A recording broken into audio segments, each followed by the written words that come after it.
First on reporter. തിരുവനന്തപുരത്ത് വീണ്ടും അന്താരാഷ്ട്ര ക്രിക്കറ്റ് മത്സരം. ഇന്ത്യൻ വനിതകളുടെ ക്രിക്കറ്റ് മത്സരമാണ് അരങ്ങേറുന്നത്. ഇന്ത്യ ശ്രീലങ്ക 3 20-20 മത്സരങ്ങളാണ് നടക്കുക. ഡിസംബർ അവസാനം കാര്യവട്ടം ഗ്രീൻഫീൽഡ് സ്റ്റേഡിയത്തിലാണ് മത്സരം. ജയേഷ് പൂക്കോട്ടൂരുണ്ട് കൂടുതൽ വിവരങ്ങളുമായി. Jayesh, good morning Jayesh.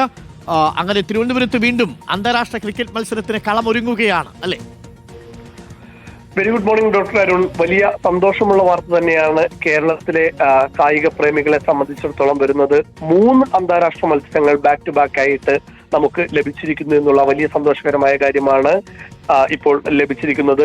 India Sri Lanka വനിതാ 20-20 പരമ്പരയിലെ 3 മത്സരങ്ങളും തിരുവനന്തപുരം കാര്യവട്ടം ഗ്രീൻഫീൽഡ് സ്റ്റേഡിയത്തിൽ നടക്കും. ഡിസംബർ 26, 28, 30 തീയതികളിലായിട്ടാണ് ഈ മത്സരങ്ങൾ സജ്ജമാക്കിയിട്ടുള്ളത്. നേരത്തെ ഇന്ത്യ ബംഗ്ലാദേശ് പരമ്പരയാണ് നടക്കാനിരുന്നത് ബംഗ്ലാദേശിൽ വെച്ച്.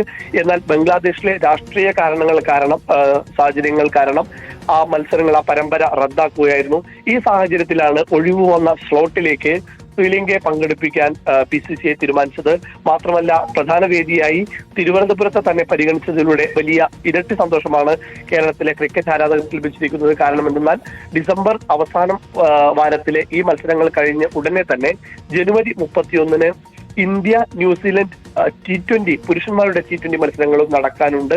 മാത്രമല്ല, വനിതാ ലോകകപ്പിൽ ഇന്ത്യ ജേതാക്കളായതിനു ശേഷം ചരിത്രത്തിൽ ആദ്യമായി വനിതാ ലോകകപ്പിൽ ജേതാക്കളായി 1 മാസം തികയും മുമ്പ് തന്നെയാണ് ഇന്ത്യൻ ടീം, അതായത് സ്മൃതി മന്ദാനയും ഹർമൻ പ്രീതും ജമീമ റോഡ്രിഗസും അടക്കം ഇന്ത്യൻ വനിതാ ക്രിക്കറ്റിലെ സൂപ്പർ താരങ്ങളെല്ലാം അടങ്ങുന്ന ഒരു ഇന്ത്യൻ ടീം പുറപ്പെടുക എന്നുള്ളതും വലിയ പ്രത്യേകത തന്നെയാണ്.